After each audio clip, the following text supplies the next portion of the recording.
Hello, I'm Gads, and welcome to today's video. I clearly did not get enough dopamine from the last pull session, so we are back once again to pull some more shards. The portal is alight with the lovely blue hue. The most popular summoning event in the game, 2x Ancient, is going on, but of course we are never pulling without a purpose. We are trying to secure ourselves some of the Titan event points from the champion chase here, maximum of 4,200 and the minimum of 1150.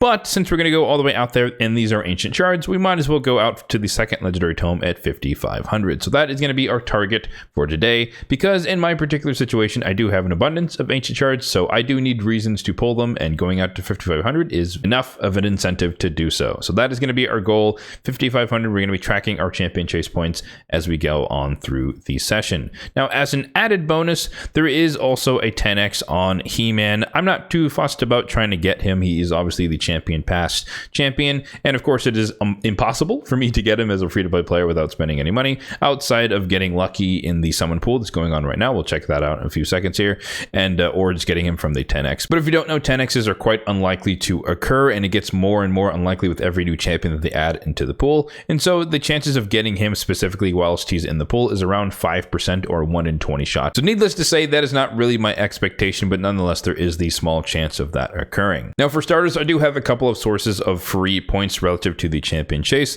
The first of which is, unfortunately in my case, the summon pool. I completely messed up in this instance. I was just on autopilot claiming stuff from the tournament, and I just claimed the one from the Sand Devil that I ran a few days ago, and I actually didn't really want to pull in this particular summon pool, just because by happenstance I have Harima, I have Stultus, I have Hefrak, I have Trunda, I have 3 Mishinakis, I have 2 Razzlevargs, and I have a Wallmaster Atharan. So the only ones I'm missing from this group would be He-Man, of course, and then Ragash. So I'd rather go for whatever the next pool is going to be. Maybe it's some undead boosted thing, or perhaps there would just be a larger array of champions I don't already have. Now, of course, duplicates for faction guardians would be beneficial as well, but there are some champions that are higher on my list of priority, such that I would prefer them uniquely over getting a duplicate of someone that I already have. But anyways, it is impossible to undo this mistake, so we're going to have to pull our Prism Shard here, and let's go ahead and claim our free epic here. I do not expect to get a legendary. We've gotten one over the years that summon pools have existed, but for the most part, 94% chance, as expected, we get an epic, and it's Siege Hulk, which is nice. I think that makes him a +3 on my account, and he helps out in the Curse City. Decent debuffer who notably applies his own increase attack. So the second source of points is, of course, the most recent fusion champion, Stalk the Broken. So we can go ahead and summon him, and I actually do intend to use him on my account in the near term, namely in my Spider team, to make it a little bit more consistent. It's not that there is a failure rate or anything like that. It's just that some runs take longer than others just due to 3% resists, because I have a poison-based team. So let me know in the comment section down below if you want me to do a showcase on Stalk the Broken once I build them up, probably during next TVC, and of course after some sort of champion training tournament and or event. So with those two out of the way, we are now sitting at around 800 points in the champion chase, and from then on we can pursue the goal of the 5,500. Taking a look in the portal, we can take a look at my overall shard count on the account. 785 on the ancients, which of course we'll be dipping into today, 267 on the voids, 53 on the primals, and then 58 on the sacreds. If we pop up my mercy tracker on the screen, which will be linked in the description box down below if you want to have a copy of it for yourself, we're going to be focusing here, of course, on the ancient row. So there's a decent chance in the pursuit of going all the way out to 5,500 points that we might have to pull 100-ish ancient shards. So either we get a legendary just by getting lucky along the way, or we'd be really close to mercy, which would be great for an ancient pogo, but we had one recently. However, I said the same thing about the sacred pogo, and they kind of threw a bonus one out at us yesterday, so who knows, maybe there is an ancient pogo in the works nearby. So as always, it's not necessarily a bad thing to get unlucky in these types of sessions, because you might be set up for something better in the near term. If we do happen to get a legendary, then we're looking for the exact same champions as yesterday, because we didn't get any of them from our session. So the top 3 being Valkyrie, a Poison Exploder, and or Molly Tankard. And of course, let's not forget that there is a boosted rates on epics as well, so any and all duplicate epics for empowerment will be useful. All right, so let's get into the pools. We've got plenty of space, we got a decent amount of cash, and hopefully we get some pretty, let's say, average luck on this case. I do expect to pull somewhere around 100 ancients in order to guarantee us all the way out to 5,500 points if I can speak English. And so the odds are decent, 1% chance that we walk away with a legendary from this session. But of course, we also do want a decent amount of epics along the way because that is good for champion chase points. Starting it off pretty cold, 340, only one epic and Wuji. Pretty, or a very, very squishy champion. I believe her base HP is like 11,000, and she has like AoE block buff. So she's kind of niche, kind of Hydra-ish champion, but she's really, really tough to keep alive. 3 epics from that 10 pop giving us around 800 points, so we're sitting somewhere around 2,000 in the champion chase. Gerhard the Stone hits decently hard. I believe he's just all single target, and then he's like immune to most CC debuffs. I haven't really seen him used anywhere in the game. Bergoth the Malformed is like the worst version of Vogoth. And then Talia, I've heard she hits okay, pretty decently hard, but I've never personally used her, and so take that with a grain of salt. Next 10 pop here, we'll probably do a bunch of rares. It's looking okay. We're saved barely by a Skull Crusher. We'll take it. Of course, well known as the only epic in the game with an AoE counterattack aside from himself, so pretty decent for that. And he had a little bit of a resurgence when it comes to the Cursed City because he can be useful against hard mode Fire Knight stages, or just any Fire Knight stages. 2,300 in the champion chase, so just about halfway there, give or take. Next 10 pop, what are we gonna get? Are we do the dreaded all blues? It is fair game. There it is, 100 points. You hate to see it. 2,400 in the champion chase. Let's keep it going. Hopefully we can turn it right around.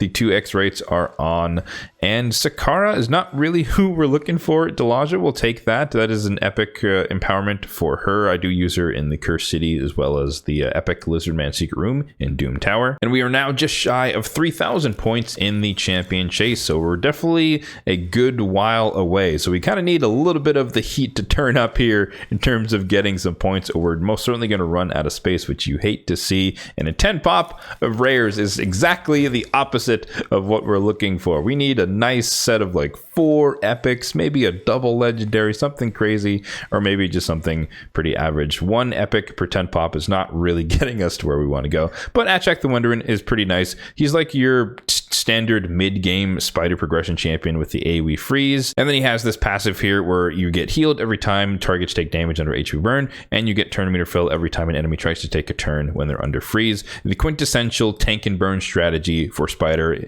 He's very, very effective for that role. 3,200 in the champion chase, and we are just ripping through all of these ancient shards. Surely we can get a set where we get 3 or 4 epics, and perhaps this is not the one, the dreaded all blues. This is the 3rd all blues from this session. So, I mean, I guess at the end of the day, I was down to like 20 rares because I did liquidate a bunch of space, because originally, as I mentioned a few days ago, oh man, double blues. That's unfortunate. Or double all blues. A few days ago, I had planned to pull 100 Ancients to get the Path of Power completed, but it ended up not being necessary because of the Sacred Pogo, so I am basically out of food when it comes to rare champions, so getting a bunch of rares here is not necessarily a bad thing because I do need them for future champion training events. 2 more epics. Zelatel has like an AoE sleep ability, a little bit of healing and shielding, so I guess it'd be kind of decent support, but honestly, he's not really that useful. We thought he was going to be useful for like Sand Devil, but that turned out to not be the case. And then Blood Feather, I believe she's part of the Rosin fusion, but I've never actually used her in anything outside of that purpose. Next, 10 pop here. We are just not hitting good RNG, even just in terms of the epics, and especially in terms of the rares. Man, we are churning through. But I guess this is kind of the benefit of me being in my situation where we have like over 700 ancient shards. So even kind of ripping through 100, 130, 150 is not really the end of the world. Triple epic. There we go.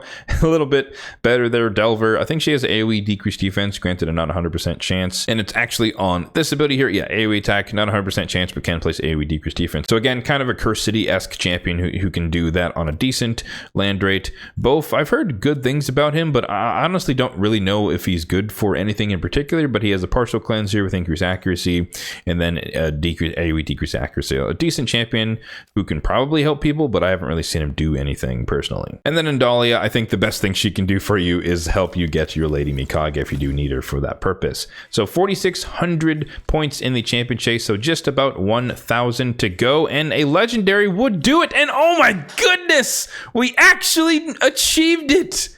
We got my most wanted legendary in the game, non-void, and it is Valkyrie. Just in time, we ran out of space. Perfect. You know what? All of the all blues, all of the barely there epics was totally worth it in the end. We want quality over quantity, and we'll take it. Valkyrie, finally. 4 years in, she's finally on my account, and that is awesome. And I can upgrade and make a super traditional clan boss team. So maybe stay tuned for that video as well coming down the pipeline. I have 2 champions to build now. This is absolutely fantastic, but I don't want to throw shade here because Aothar is a pretty decent champion. One of the best epic DPSs for when it comes to Demon Lord clan boss as well. Kinegashi, kind of a little bit of resurgence in the Cursed City. She was my original reviver for the Shadowkin faction when I needed to get 3 stars on that. And she does also have this mini ally attack with the turn meter fill. But the woman of the day is Valkyrie. Oh, my queen, the barbarian queen. So, of course, she's well known for the big shield that scales with her defense, and, of course, the AoE counter attack, which is absolutely massive.